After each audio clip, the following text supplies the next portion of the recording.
Hey, what's up, folks? Welcome back to On Texas Football, and welcome back to our way too early. When I say way too early, we're close to the season, but we're finishing up with our off-season breakdown and preview of the 2025 schedule for the Longhorns with, yes, the Texas A&M Aggies, the hated rival of the Longhorns. We'll get into it and break it down on Lifetime Longhorn Rod Babers. Pleased to be joined by also my esteemed colleague and good friend, Jeff Howe.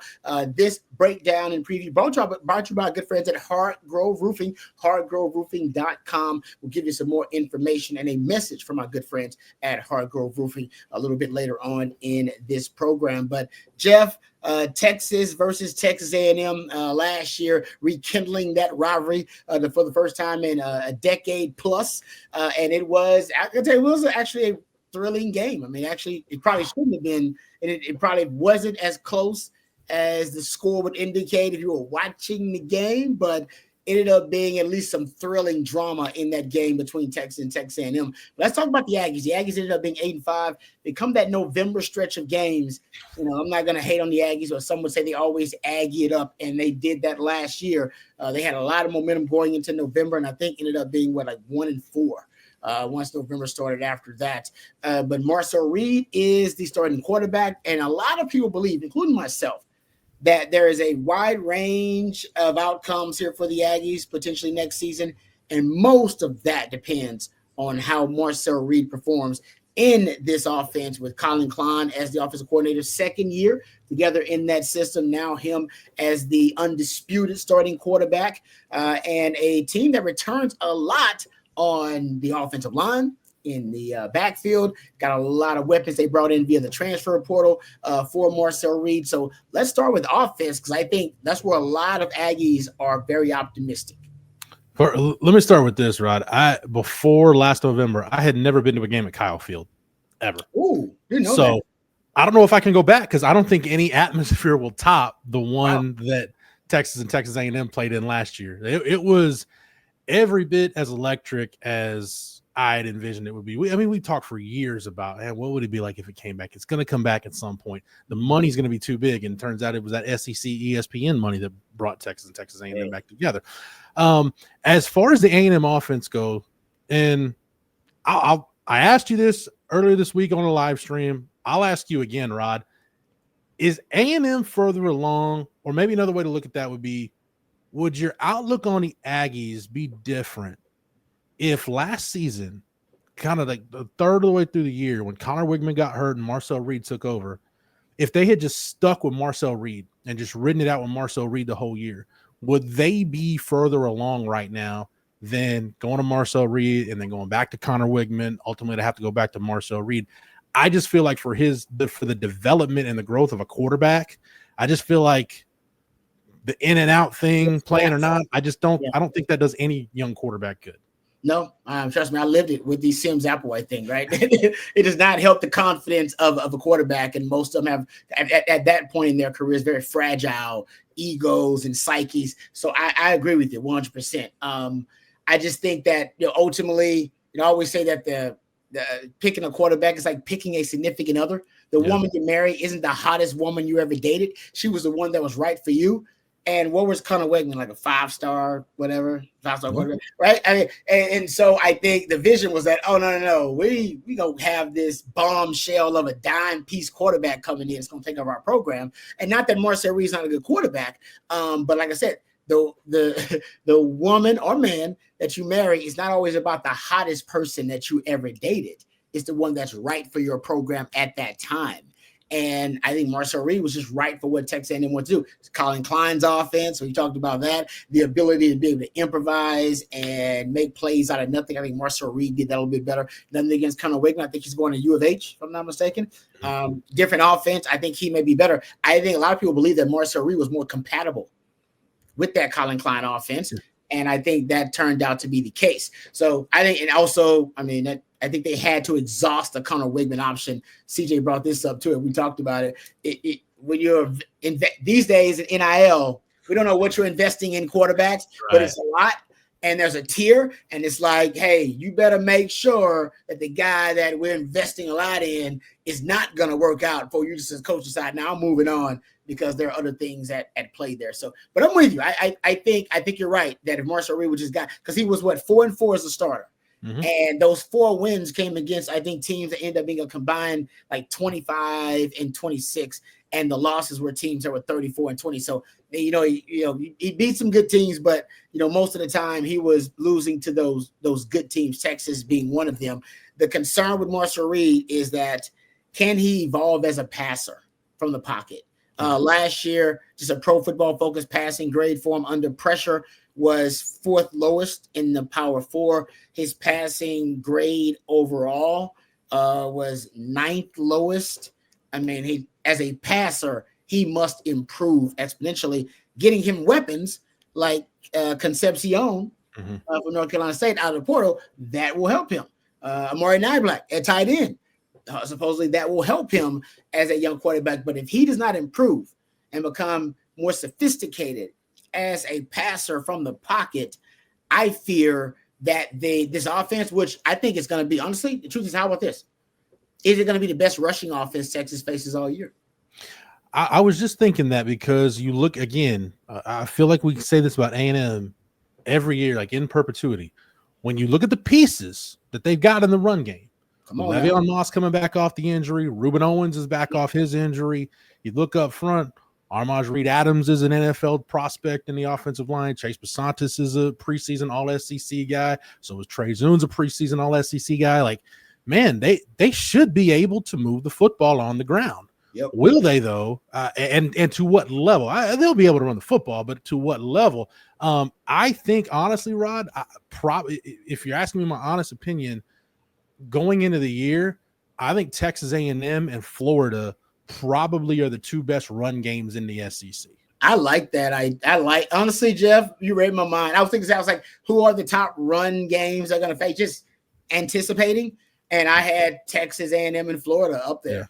And just looking at the combination of the O-line and the running back core. But I think A&M has the quarterback too. I mean, Marshall Reed had, let me get this right. Yeah, there were 8 quarterbacks to eclipse 300+ rushing yards on scrambles and design runs. He was one of those. He had 17 forced missed tackles, 22 explosive runs last season. I mean, he can get at. Now he's a little wiry, so it's kind of like got a basketball player frame, but he's athletic and he's twitchy back there. If he just learns how to become, and I'm hoping that's not the case. I'm a Longhorn fan. But if he learns how to become a more consistent passer, be an accurate passer, he's got the off-schedule, off-script, that the scrambling ability. He's got that. There's no doubt. At design runs, that's what's going to make that A&M rushing attack so potent, is that you have to worry about the +1 in the running game. It's one of the best in the country, along with, as you pointed out, all the pieces they have now in the backfield, returning Le'Veon Moss with Ruben Owens. I mean, honestly, like I said, I can't think of a better rushing attack right now preseason as the Longhorns will face. Like, I think it'll be better than with Amari Daniels too. I think it'll be better, could be better than Florida's, or who knows what Ohio State's going to have in the end. But I think because with the O-line, they returned 7, their top 7 O-linemen from last year. That's what that's what Elko said. I'm a quote Elko here. He said it's great to bring back all 7 of our top offensive linemen. The last time we were this old at that position, we ended our season playing in the Orange Bowl. It's a really strong starting point to have a group like that. Yeah, if you look at the quarterbacks that Colin Klein, first off, I think the personnel A&M has this year, assuming everybody's healthy, it's going to be more compatible, should be more compatible with Colin Klein's style of offense than what they had last year.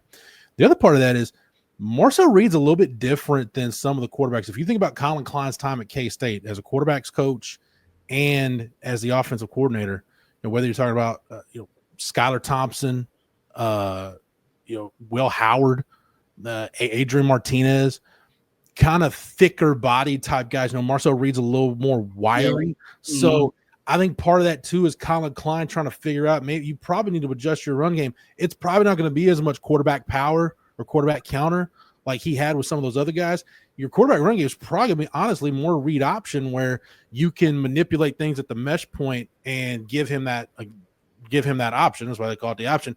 Give him that option, and basically where he's got to be the guy in space rather than running him between the tackles and asking him to, be a glorified tailback. They did a great, honestly, against Texas early on, did a great job. They spread him out. They did empty formation, and Marcel Reed out of empty is nasty.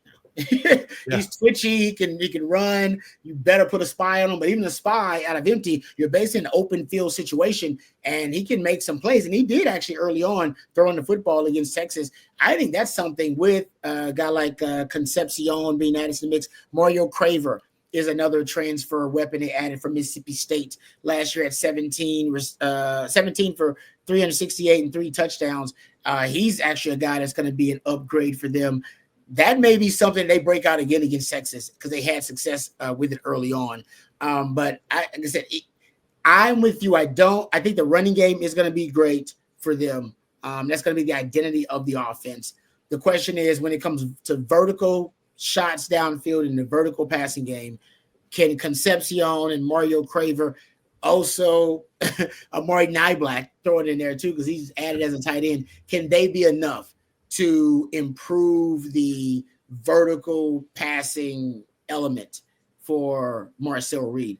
I'll give you he completed just 27% of his passes, 20 plus yards downfield, according to Pro Football Focus.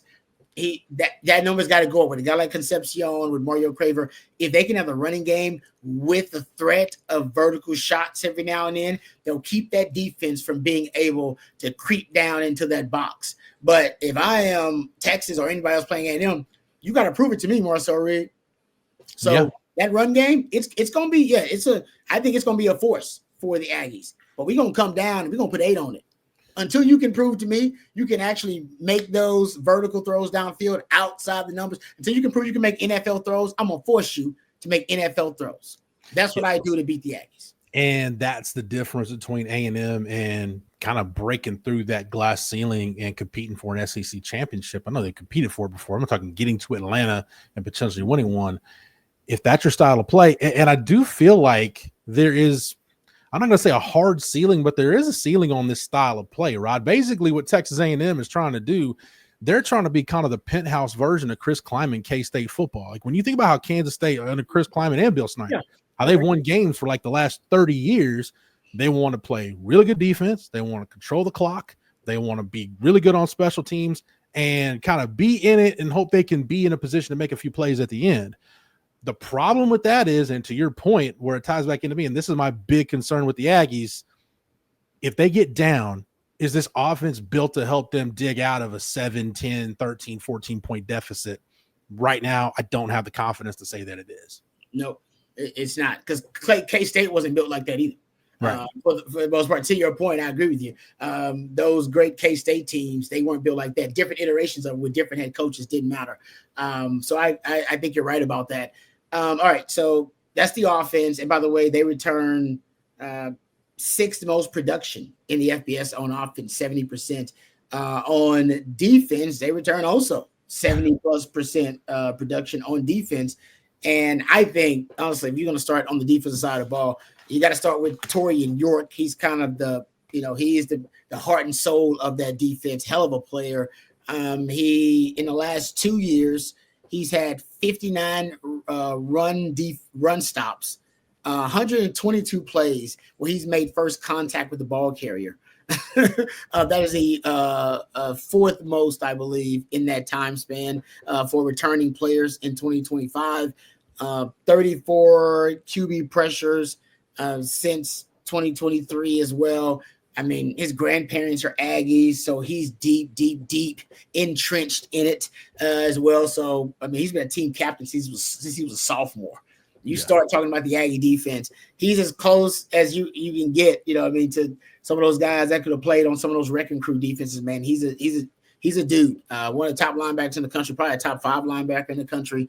Will be a guy that plays on Sundays, but that's where you start with the defense. Him and Cassius Howell, I think, 2 of the better defenders that they have on that defense for the Aggies. Yeah, you took the words right out of my mouth, Rod. Torian York, he's kind of one of those throwback, you think about some of the linebackers R.C. Slocum had. I know they had the big outside linebackers that were kind of hybrid edge guys, but you think about a guy that just a sideline to sideline, just terror, nose for the football. Yeah, that's what Torian York is, and he's going to be a problem. You have to know where he is at all time. My thing with Texas A&M is their personnel. They had personnel losses, obviously. And, David Hicks is a guy that they're counting on. I mean, they still got talent there. A&M's defensive front was the most frustrating defensive front I watched all year because you looked at the pieces and you're like, man, they should have a top 3 defensive front in the SEC. And the production just wasn't there. It just didn't add up to them being a top tier elite championship caliber defensive line. They had flashes and moments, but it wasn't like what we saw from Texas or definitely what we saw from Georgia, where they put it together for multiple games in a row and just took over games. We didn't see that from the A&M defensive line. And now you're having to replace some key players, whether it's Nick Scorton, Shamar Stewart. You got some key bodies that you've got to replace that you lost to the NFL. Yeah. No, you're right about that. You always said the sum of its parts. Yeah. It didn't always add up for the Aggies. And I totally agree with you, man, because they got players. You look at the blue chip ratio, they're in the top 10 in the country in terms of blue chip ratio because they do have a ton of talent. Cassius Howe is another guy we brought up on the defensive line. He is supposed to be a guy that can be an impact player for them. 13.5 sacks over the last 2 seasons, 80 QB pressures, over 21% pass rush win rate for him. He can be potentially a difference maker on the defensive line from a pass rush standpoint. I think that's where it starts. The secondary, the secondary needs to. I think the pass coverage overall for them needs to improve. I think last year the front 7 was a strength. They got to improve in coverage. The guys who will be trying to do that. Will Lee is a returning starter for them at the cornerback position. They brought in a transfer with starting experience, Julian Humphrey, who maybe be able to also crack the rotation of them at cornerback. Also at the safety position, Bryce Anderson. He's kind of the anchor of that group. He's a returning starter for them. They also have some other pieces. Dalton Brooks is another guy, a physical coverage player for them in the back end. Marcus Radcliffe, who's in that hybrid role for them, 6'3", 210. He's another player in the back end. So they got some pieces, experienced, proven pieces on the back end. It should be a defense, especially with Mike Elko being the brain trust of that group. They should be one of the better groups in the SEC. The coverage, I think, is the question mark for the Aggies right now, more so than the front. Yeah, again, this is kind of Texas A&M football in my lifetime in a nutshell. You start going down the list. Will Lee had the pick 6 last year off of Quinn Ewers. Yep. Julian Humphrey coming over from Georgia. You hear Bryce Anderson, you're like, wow, wasn't he a big-time recruit a few years ago? Yeah, he was. Dalton Brooks was a great high school player at Shiner. They've got pieces, Rod. They've got talent. It's just, can they put it together for one of those sustained runs where they can go into this game being in a position to, ideally, there's no reason why every year the Texas A&M game shouldn't be somebody's playing for a spot in Atlanta. And ideally it's both of them playing for a spot in Atlanta. Now, the mind warp for lack of a better term for fans for both sides is, could this be the first meeting in a week where they play each other? Could they play each other in the regular season and then have to turn around and play each other again in Atlanta? When you start looking at A&M's schedule, Rod, that's not as crazy a scenario as you might think. No, it's not. Because once again, it'll come down to November. Look at the schedule. When they get to November, they should be, 6-7-1, 6-7-1. I say they should have one loss. Honestly, by that, I think they're. Is it LSU they play early? At LSU. They play at Notre Dame, but if you're talking about conference play, there's conference at LSU. At LSU for one game, Yeah. So honestly, 6-2. I just say that, right? Because I don't know what their schedule is. By then, they get to November around that time. The worst should be 6-2. They could end up being 7-1 somewhere around that time. And look at that November schedule. it will make or break the Aggie season. And it's these are the games that you look on paper when A&M's in that position. You're like, oh man, they should win, and they usually end up stubbing their toe. This is their November at Missouri, South Carolina at home, Samford in basically the get well game, and then at Texas. There you go. That'll make or break the season. You should beat Mizzou. South Carolina will be I don't know. That Lenore Sellers he's a beast, right? Yeah. So that should be a game that could go back and forth. You could win that. If you're an elite team, you would win that. And then you got Texas. Can you beat your rival? But if they don't perform well, I think they were 1-4 last year after once November started. If they're 1-4 again, somewhere around there, the Aggies will be a 7-8 win team. Yeah. I think to me, this is the big thing with, and another problem with A&M is, see, everything everybody used to say about Texas is what really happens at A&M. Like, there's no patience. Like, they're willing to turn. The coaching turnover is insane. The expectations are too ridiculous. But I mean, for as much money as they spend and the resources they have, they're really not. If they give Mike Elko time, I think he can get them in a position year in, year out where they're going into this game with something to play for, because I think the way he approaches football, it's no frills.